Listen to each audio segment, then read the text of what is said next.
Hey, what's up? This is Will Spur with Abysmal Hymns, and I got Tom Osman, the managing editor for Ghost Gold Magazine, with me today. And we're going to talk about what our top five albums of the year are so far. Everybody's rolling out those types of lists about now. So we're going to take a little more casual approach and just, kind of give our thoughts on that. So what is some of the stuff that you're thinking is the top for the year so far, Tom? Well, thanks for having me, first of all, Will.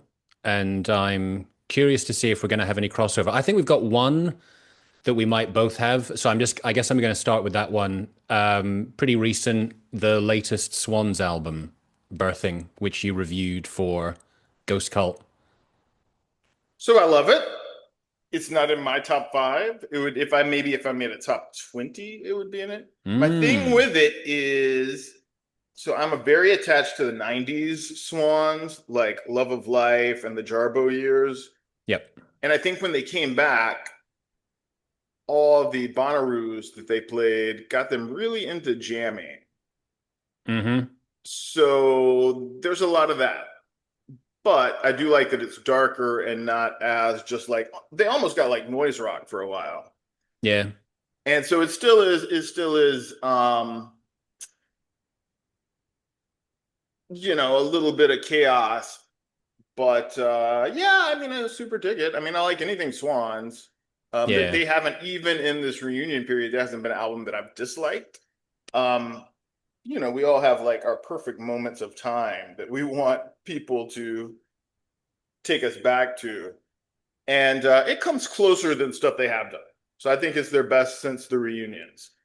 Yeah, I pretty much agree. It's funny. I think we probably have quite similar feelings about eras of Swans. I think to some people, I have quite controversial Swans opinions because To Be Kind is actually my least favorite Swans album. And I know for a lot of people, that's like the absolute pinnacle. But I similarly, like for me, early 90s and also Children of God, that's like my apex for Swans. But yeah, I think actually, like, even though they don't sound anything like them, I draw a parallel between Swans and Killing Joke, just in the sense that they've got so many different phases and so many different stages. And I can have like, I'll have times where I'm like, I really want to listen to Outside the Gate.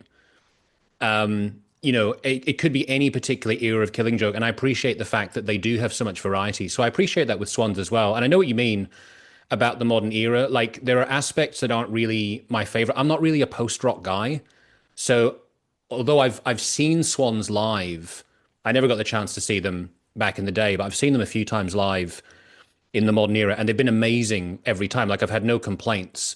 But I do find that on record, I don't necessarily want to have like back to back 20, 25-minute tracks that sprawl. Sometimes it feels like a bit much. So for me with Birthing, I did find a bit at the beginning with the 1-2 of the Healers and I Am a Tower, even though I think they're good tracks, it felt like a little bit too much for me to have a lot of that swirling storm going on. But I do think that overall, the album has got so much in it that I love. I think the production's fantastic. Like, I think Jira is still able to keep surprising in terms of his production tricks. And I think the playing's great. I think some of it's really like powerfully savage in a way that I didn't really anticipate. So yeah, even though like you, I'm very much like of the kind of gothy Jarbo era. I still give it up to latest album. And also I have to say, like as a general note, I do feel that you're going to put me to shame because despite the fact that, I assign a lot of the reviews at Ghost Call, I feel like I don't actually sit down and listen to enough music the whole way through. I feel like I hear stuff and I go, oh, I quite like that. I don't have time for it. Let's get someone else to cover it. And then I just don't set the time aside to actually listen to a lot of cool stuff. So I'm going to be interested to see if you bring up stuff that I'm like, oh shit, yeah, I was supposed to listen to that, but I haven't got round to it. Some of it is going to be like I would not have pictured him loving that album, but I'll go with my heaviest first, which is Vacuous in His Blood. They are an atmospheric death metal band, but not in the sense of we're just using a lot of reverb and synths because we don't really want to write songs and we just want to throw some blast beats here and there and not sound like Cannibal Corpse. It's very like super organic. And you can tell that these guys probably also listen to Swans and Killing Joke because there's a lot of like, for me, with metal or any music, I like it to be not only heavy metal, but like heavy sonically. And Yep. with a lot of metal bands, they forget about that or they're just not into that type of thing. And it's just like a kid coloring a picture with a red crayon, and that's the only color they're using, you know. Where these guys have a very broad palette, and the mix is very like organic, which is one sticking point for me with a lot of death metal is when it sounds overly processed, you know. Like Yeah, Cannibal definitely. Corpse is my threshold for that. Anything more produced in Cannibal Corpse or the newer Morbid Angel loses me. It just doesn't sound heavy. The guitar sounds like thinner. Whereas these guys, it sounds like they're just you're in their practice room and they plugged in and they're just like going for it, but in a very like melodic and dark way while still being death metal. Yeah, it's funny. I just looked them up on Bandcamp and I can see I'm following them. So I'm thinking, I must have picked up on them some way down the line with one of their previous releases. I'm looking at the covers and I don't think I ever reviewed any of them, but they must have grabbed my attention at some point. But I'm definitely going to check that one out. That one passed me by. I didn't know about that. Yep, for sure. You got to hear it. But yeah, I think I have like a very similar attitude when it comes to death metal. I do find some of it to be kind of too polished, too cleaned up, and it somehow loses, I think, some of the kind of brutality. I like things to be a bit raw when it comes to metal. Right. I tried to get through that new, I guess it's called Eschaton album. They're like a technical death metal band. And it was something that I was enduring rather than enjoying. Yeah. Yeah, I don't know. I think I've never really been a huge technical death metal guy. Like I do find things I like from time to time, but I'm not generally one for kind of virtuosity. I mean, it's like for me, you go back and you listen to Cop by Swans, and I think it's hard to find something that's as brutal as that. I mean, maybe like I don't know, although it's a bit kind of it's not as original, but like Primitive Man, for Right. example, like when I listen to Primitive Man, I'm like woofed. Like to me, that's sonically heavier than kind of any technical death metal. I mean, maybe that might be going slightly too far, but kind of any technical death metal I can bring to mind. All So, right. What else is on your mind? What other albums you got? all right, something not particularly metal. I don't know if this is something that you're familiar with, if you know this guy, David Judson Clemens, Everything a War. Former singer of Damn the Machine, kind of progressive metal band of the early 90s. Been going with solo and various other projects for, I think, about 20 years, maybe longer. And yeah, like I was kind of a fan of his stuff already, but this album really grabbed me. It's like it's kind of like I remember I sent this to a friend of mine and they were surprised. He was like, I didn't think this would be the kind of thing you like. It's kind of anthemic in a way that could almost come across as cheesy. Like it's quite emotive and kind of like, rousing in a way that I might get cynical about, but I don't get that way with this. And for me, it's like quite impressive that an album can be very kind of emotive and rousing and not make me kind of smirk about it. So I took that as a sign of great skill. And he has got an interesting style. Like it's not like it's a full band. I think there's maybe he's got two other guys playing with him, and he has a lot of interesting production techniques he uses. Like I interviewed him for my podcast, whatever comes next, little plug, quite recently, and I got him to tell me about some of the techniques he uses when recording, and he's quite interesting. He said that basically he's like, I'm not a good singer. I've never been a good singer. People are always saying that I'm a bad singer, but I've learned all kinds of tricks that make my vocals sound good. And so he was like giving me some of the technical details about different delay he does and layering, and like he'll put instruments actually layered under his vocals that add different elements to it. So that's one of the things that I noticed with the album. I like the songwriting, but also the production of it is really cool and kind of unusual. So yeah, like emotive, memorable melodies, but in a way that's definitely not like some kind of standard fare that you'd be like, oh yeah, I've heard that before. Right, right, right. Yeah, I know Damn the Machine, but I have not heard any of his solo work. From what you're describing, I'm picturing a more indie sounding Devin Townsend.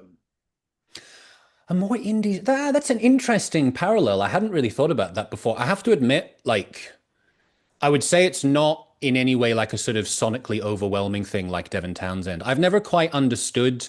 There's so many people whose opinions I respect that love Devin Townsend. I keep thinking like I've got to be able to get into this, but I can't quite do it. I don't know why. Are you big into him and No, into he's Strapping hit or Young miss Lad? with me. Sometimes he can be too happy. I think I was going to say I find it a little bit too jokey for me. Yeah, he can be too happy. I like Strapping Young Lad, all right. I saw Devin Townsend once live because I wanted to go see Cynic, speaking of progressive death metal. They were opening up for him, and I think Between the Buried and Me was playing too, but I don't think I stuck around for them. But anyway, yeah. So I mean, I can appreciate what he does. He's talented. I mean, he played for with Steve Vai for God's sake, so he's doing something right. Yeah. All right, so here's my kind of left field one that you won't expect from me, but it's a great album. It's the Wu-Tang Clan's Black Samson and the Bastard Swordsman. It came out on Record Store Day, like a limited vinyl release, but they just kind of went out on the interwebs where I could find it and start consuming it. And I mean, I used to like these guys. The first two albums are great. I really Yep. haven't listened to much of their middle body of work. Similar with me. And it's one of those things where without Old Dirty Bastard, Mm, that feels like it's almost like Demi Borgir without ICS Vortex for me. okay. I'm always waiting for his operatic voice to come in, just like I'm always waiting for Old Dirty Bastard to stumble in and mumble something. Um, but it's like it's really aggressive. It sounds great without being dated, and they're not trying to replicate 36 chambers or forever, which for me that says a lot because most of your like legacy rap artists just kind of keep going back to the same thing and you don't really hear a lot of growth and experimentation from them. um and I'm also like surprised that it's not political at all because I'm like super apolitical because politics for me is like professional wrestling. um Particularly in the States. So I'm proud that they managed to stick to the course and stay on theme. I mean, we got a lot of martial arts stuff going on in the fringes of it, but at the end of the day, it's just like really good songs and it like hits really hard. And I was playing it for someone and they were like, why don't they make rap music like this anymore? I was like, this just came out this year. They are making it. They just happen to be from the 90s. Yeah, I'm looking it up just now. I had no idea that this has come out. I mean, yeah, I'm similar. Obviously, 36 Chambers is amazing. Wu-Tang Forever I was really into back in the day. I seem like and they've had tunes here and there after that that I've really like. I really like Gravel Pit. And there was an album, I mean, it's probably going to be ages ago now. I'm trying to figure out which one it was. Was it Eight Diagrams that was quite strange and eclectic? Not Yeah, yeah, necessarily yeah. meaning it was great, but just to your point about not trying to recreate their past glories. I appreciated the fact that RZA was doing something different there, but that's cool that I was kind of curious to see who is still involved. I mean, do they still have like It's Ghostface the Killer and original, Raekwon? yeah. So it's the first album that they put out in a long time, I think 9 years, with these all the living members That's awesome, still yeah. present. All right. Very cool. Yeah. No, I mean, I guess I didn't really know that you had the hip hop side to you, but Well, I I'm lived in not Atlanta for a little bit, so all right. that rips off. I'm not shocked. Have you ever had the chance to see the Wu-Tang Clan? I have. Once was when I was a lot younger, and chemicals prevented me from really experiencing anything. And then I thought about going to see them this time around because Run the Jewels is playing with them, and they're like one of the few like vital hip hop acts I think that are out today. But tickets are like $250. I'm like, no, that's not happening Yeah. because first off, rap is notoriously like karaoke live, and I paid $250 to see David Bowie the last time he played. So that's not, you know. It doesn't equate. Yeah. Yep. Yeah, do you know what? I didn't actually know if I've ever seen any hip hop live, which is pretty shocking, but Yeah, no, I wouldn't. I don't know if I'd pay 200 well, I don't know what the equivalent is in pounds these days. 150 quid, Yeah. 200 quid. I don't think I would pay that to see anyone, to be honest. I mean, I'm not going to pay it to see Kate Bush, Metallica. maybe. Kate Bush, huh? Now, see, I could be out of date here, but I remember that after her first album, she did this spectacular tour. I thought that she basically never toured again. Did she Yeah, she then do did. a tour She did. recently? No, she did. 'Cause she's on what's you guys big soccer field? Maybe it was Wembley Stadium or something. She did like a 3 night or Hammer, or it's either that or Hammersmith Odeon. But it was, I Mm. think, in 2016, she did 3 shows, Ah, and like everybody went to it. yeah. And by everybody, like Chris Martin and David Bowie and those types of people. I don't think Morrissey went. So, Morrissey. All right. You want my next one? yep. Okay. My next one, I feel like I'm quite metal centric in my list, but it's Wake, The Return of Magic, RWAKE. How familiar are you with Wake? Very. Yeah. I'm actually going to go see them open up for Acid Bath in a few weeks. Oh, man, that's a cool double bill to have. Yeah. So, and that album almost made this one Yeah. list. So I it's abs Yeah, I love it. I love the guitar playing. Like I was listening to it again today and I was thinking, I don't know if this is like kind of a Southern American thing, but it's this kind of quite fluid guitar melodies and then you'll just get a real ripping guitar solo that'll come out. And like I don't listen to that much music that's quite guitar solo centric, but from time to time, if it's the right thing and if the tune is kind of a bit warped and then a cool guitar solo kicks in, just like it really scratches an itch for me. So I found it with that. I like the really kind of demented, almost kind of black metal vocals that they have. I like the kind of psychedelic aspect of it. I mean, I love the Distant Constellations and the Psychedelic Incarceration with this spoken word passage by, I've forgotten the guy's name, from Black Oak, Arkansas. right, right, And like that whole speech that he does about people melting their brains on psychedelics, I'm like, this is very relatable. right. And then the tune rips as well after that. So yeah, I had the opportunity because I also write for New Noise magazine. I was wondering, I think you know Lisa Root. You're somehow intangibly connected to Lisa Root. Did you write for New Noise at some point? I have not written for him, but yeah, we're, somehow connected. And there's probably something where I was like maybe it was at Hellfest in France when King Diamond played. I think I might have met her. Okay. Yeah, Yeah. I was curious by that. And but anyway, yeah, so like uh I actually I interviewed members of the band twice. I interviewed them for Ghost Cult and I interviewed them for New Noise. Because when I heard the album, I was just like, I fucking love this and I want to talk to them. I want to know about this. And also because I'm obsessed with Today is the Day, I had to, because there's a connection with their most recent guitarist who joined. He was in Today is the Day briefly. So when I interviewed him within other members of the band, I was like, I have to ask you about Today is the Day. So there was that aspect for me too. But yeah, very, very cool album.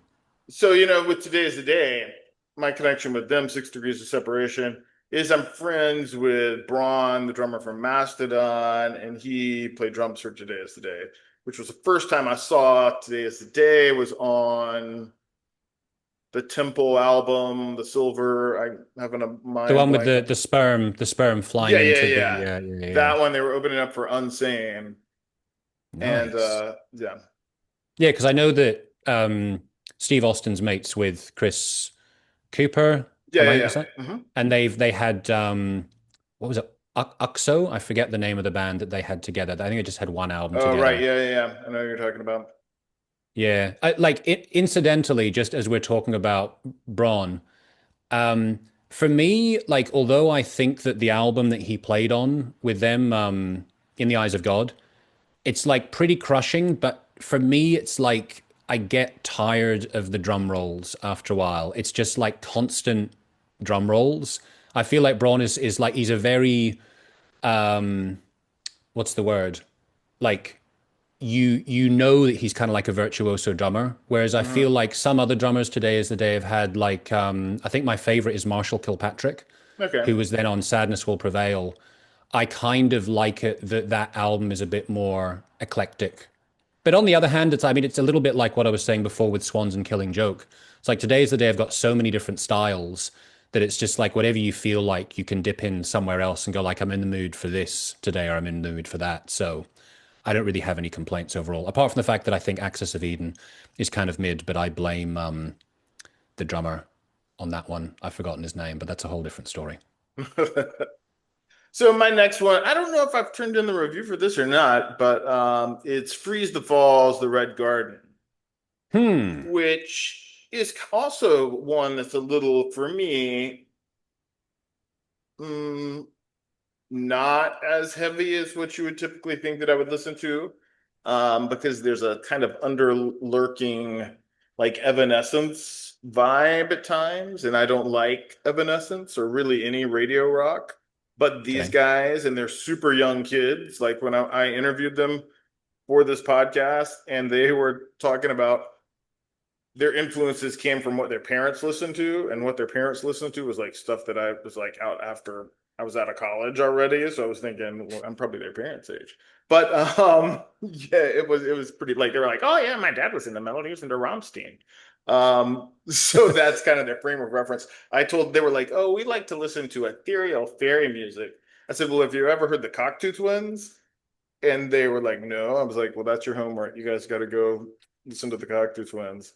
But for kids, or not for kids, for anybody, the songwriting is just on point, really there. It's like it punches when it needs to, but there's like a etherealness to it that just makes for a good listen. It's one of those albums that I can like just keep listening to. I'm having a look at them now. They do look pretty young. What's the name of the album? It's called The Red Garden. Hmm. Yeah, it is interesting when you discover people making music and their idea of what is like classic is like quite modern for you. It does put things into perspective. All All right, what you right. got next? What have I got next? Aha. All right. I'm very much not an authority on black metal, but my next pick is Swedish, kind of borderline Swedish Finnish artist Oraclet, I think is his name, and he has a project called Huxkapell, and the album is Om Jordens Blot och Gravens Grepp, which came out, I think it was in January this year, and I absolutely love it. It's like maybe a mark of me not really being like a true black metal believer in that it's not a purely black metal album. It's got that whole wintry slicing, very kind of trebly guitar aspect to it, but his vocal style is really quite distinctive. Like he can do the kind of shrieking or growling, but he also has this. I think when I wrote about it for Ghost Cult, I said he's kind of like he's got a bit of a Peter Steele thing going on with a very booming baritone, and it's got like heavy metal elements to it as well. I mean, I think the whole black metal thing is an interesting discussion because it's like, what is black metal? Is it a particular sonic approach? Is it like a kind of a philosophy? It's like because I know that Tom Gabriel Warrior will talk about his music as being black metal, and other people say that's not black metal, that's doom metal or whatever else. So it's definitely got this has got black metal aspects to it, and yeah, it really does the trick for me. I think I heard that one. It was like during a time where I was consuming a ton of black metal, so I don't I have to go back and re listen to it because I don't remember the Peter Steele parts. And that was something that would have stuck with me. Because Typo Negative's like one of my favorite bands of all time, which is Absolutely. a surprise to no one. And we got a goth guy, big goth guy that lifts weights. That's okay. Uh, which is funny because so when I saw Typo Negative, we had driven down. I used to live in Hammerfest, Norway, and we drove down to Oslo to see them. And Peter Steele was like, "It's cold out here. You kids need to wear some parkas." And we're like, "Okay, Mr. Steele." Oh, that's awesome. I did get to see them once, but I feel like I'd sort of missed them at their peak. I saw them, I think it was actually when they were touring Dead Again. Was Dead Okay. Again the last one? I think so. Was it like Moonspell opening or something like that? Ooh, do you know what? I can't even remember who opened for them. I think it was like about 2007, Okay. but yeah, I mean, it Yeah, was that still sounds about good. right.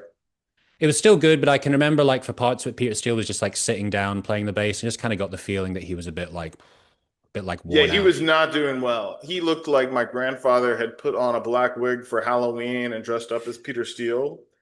Um, and his arthritis was acting up, so he had to go sit down on the drum riser to play at times. But Yeah, oh well. rest in peace. Yeah. What a band. All right. What's your next one? So for me, my next one is going to be Hangman's Chair Sad Addiction. Um, Ah, and I do know this one. Yes, because you yes. brought it up. They are they're one of my favorite new bands. Still kind of like a Typo Negative vibe going on, but not it's not like the dude from what's that band? This guy I forget there was an album that came out last year where they even did the album in like Typo Negative font and it was basically like a Typo Negative tribute band. Hmm. I can't remember who did it, but I'll think of it one day. Um, it's not that. It's like it's definitely their own thing. Once again, supersonic, almost owing as much to old Catatonia as Typo Negative. When you With say it, old Catatonia, do you mean like back in the day when they were still screaming? no, I mean Viva Emptiness. Okay. Yeah, Viva Emptiness mixed with a little bit of hum, possibly hum or failure is in All the right. mix too. It's pretty cool. So yeah, I mean it's just one of those really dark. All the songs are about suicide related things. They stick on topic and great songs that you just keep listening to. All right. Very cool.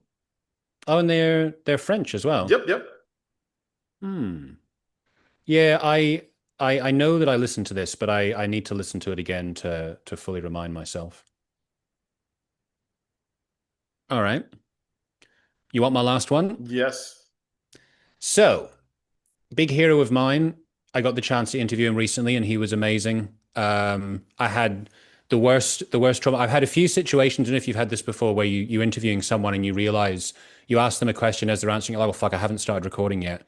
Well, I've had that a couple of times, but this was the worst one ever. I'd start talking to, oh, it's Steve Von Till, by the way. Okay. So, Steve Von Till, Alone in a World of Wounds, his latest solo record. So, I interviewed him for the record and started to have like, I was a little bit intimidated because, like, when I've seen the interview before, I feel like, oh, he's very stern.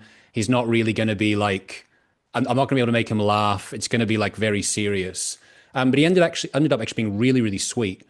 And so we kind of like had this rapport, having really interesting conversation. I got 15 minutes through the interview and I realized, oh, fuck, I haven't started recording. But he took it very well. I feel like if I'd done that with Michael Giro when I interviewed him, that would have been Yeah. game over forever. But yeah, it was interesting because when I was interviewing Steve Von Till about this, I was saying to him, like, I think that your voice sounds better than ever. And like I was comparing him to Mark Lanigan and like, you've got this really iconic, rich tone.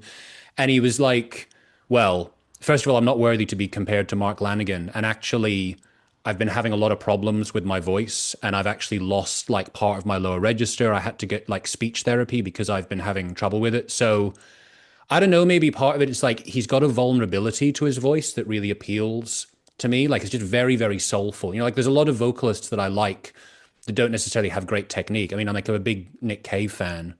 And I remember in that you've probably seen it that movie, I think it's the Road to God Knows where they're touring I think they're touring the Good Son, and he's just given up heroin, and they're reading this review, and the review's like Nick Cave has been struggling with a debilitating heroin addiction and a bad voice. He's kicked the former and he's working on the latter. So I know that he can take shit for his vocals. So I like a lot of singers that don't necessarily have like great technique, but there's something really powerful and soulful that comes through. And so I feel like that with Steve Von Till. And I like he's got very interesting instrumentation on this album. There's lots of kind of like electronic elements, maybe like the sort of the Harvest Man stuff is coming through on it. And I just think that sonically it's like a really beautiful landscape for his voice and for his lyrics. Okay. I'll check it out. I love Neurosis, so Hmm. you know, obviously. Can't go So wrong with a bit of my neurosis. last one is maybe you see it coming, I don't know. Is actually Spirit Box's Tsunami Sea. I know Hmm. they're pretty divisive, not as divisive as Ghost or Sleep Token, but it's just I don't even consider it a metal album. It's just somebody decided to mix some hard guitars and screaming into a good pop record, and I'm fine with that. I I don't, don't have to I, dress it up as metal to enjoy it. yeah, I've got no problem with some genre mixing and matching. That's totally fine by me.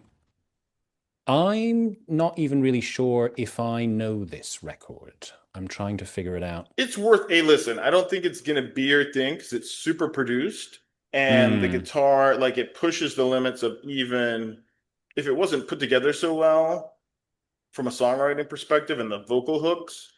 And just we were just going off of guitar alone.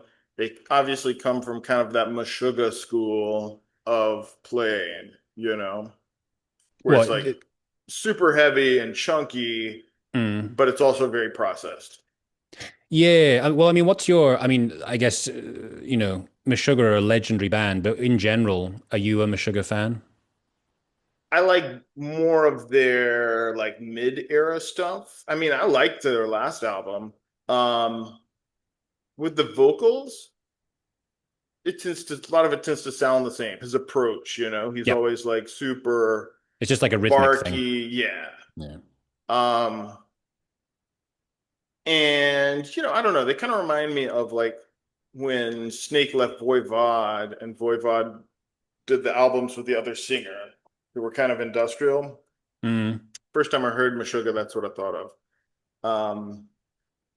But I mean, yeah, they're good at what they do. I've never seen them. I was gonna go see them on this past tour where they played with Cannibal Corpse and Carcass, but stars did not align, and I think something else happened.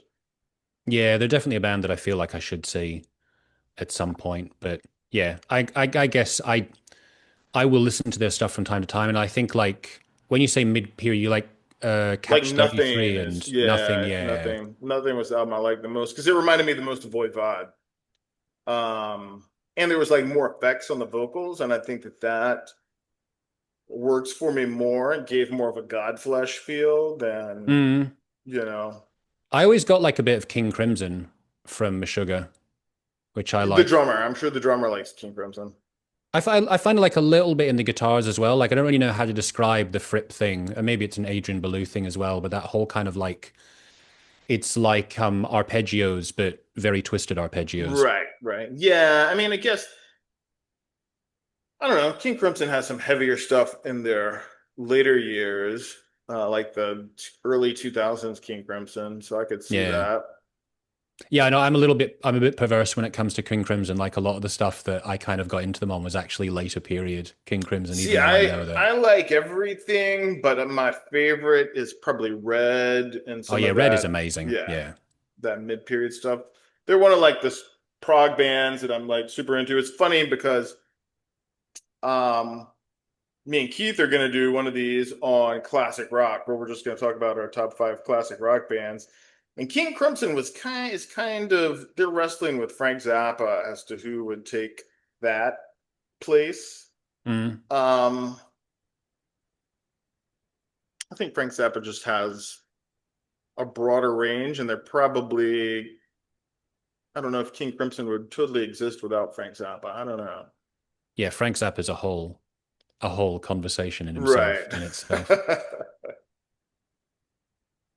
All right, and so that was your five, That or was you my got one five, more? yeah. All right, Nope. cool. Hey, those were good picks. I'm definitely gonna have to check out the Stephen Von Til. Were you into like Eugene Edwards at all?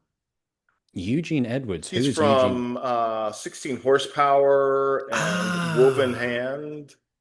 right. Yeah, I only discovered 16 horsepower recently, and I was like, oh, this is amazing. But yeah, I haven't really followed him. I think you would like you Woven Ham because it sounds like from how you were describing Stephen Von Till stuff, which would make sense that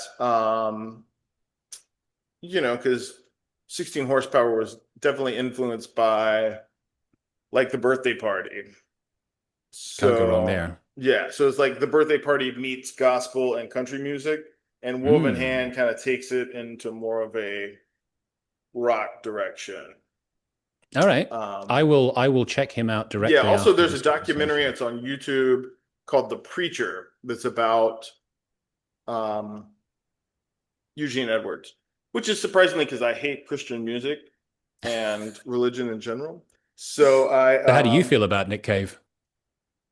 Nick Cave gets a pass too. Nick Okay. Cave and Eugene Edwards are about it. Even old Megadeth, I have a hard time listening to. So I'm totally on the other alignment. Um, but yeah, it seems like there's somebody else with a Taylor Swift sometimes. Her Christmas stuff I can't listen to, because you can tell that she grew up in, middle America, so that's not surprising. But yeah, so it's not a deal breaker for me. Sometimes it can be. I, in fact, will not cover those types of bands just because I feel like I'm open-minded, but that doesn't mean I'm going to promote it. All right. Well, duly noted. So there you go. So don't send me any Christian rock, and we're good. No POD for you. No. Mm-mm. Yeah, even though, some of those bands I like have a hard time like thinking that they even take it seriously. Like Eugene Edwards, I think, is doesn't go to church and has more of an open mind of where he's a little more in the gray area with it. Yeah, Um, but when people try to, I I don't feel have to you. take a lot of strong stances about things, but and I'm up for, hey, if you want to do that, whatever, have fun. Just stay on your side of the street. I'll stay on mine, and we'll be friendly. Like then We that's a conversation I even have with my mom. So as a therapist has probably said, how does that make you feel? No, so yeah, so I'm sure that's where some of my animosity comes from, but that's okay. I can see it coming and make adjustments as needed. Everyone has to have their line somewhere. Yeah, sure. A lot of people it's with politics and sports. Yeah. I guess they're all pretty much the same thing, forms of different religion. But I mean, music is what we're celebrating, and I feel like it's a little more unifying as long as you stay out of the comments section. So. Yeah, you got to watch out for those. Right. Don't get on a sleep token post in 2025. Well, cool. We'll have to do this again. It was a lot of fun, and I'll check Anytime, those Will. I'd love albums to. out for sure. Nice one. Be in touch. Let me know what you think of them. And you guys, I'll put Tom's links in the description and, do all the clicking that you need to do. Thank you guys. Awesome.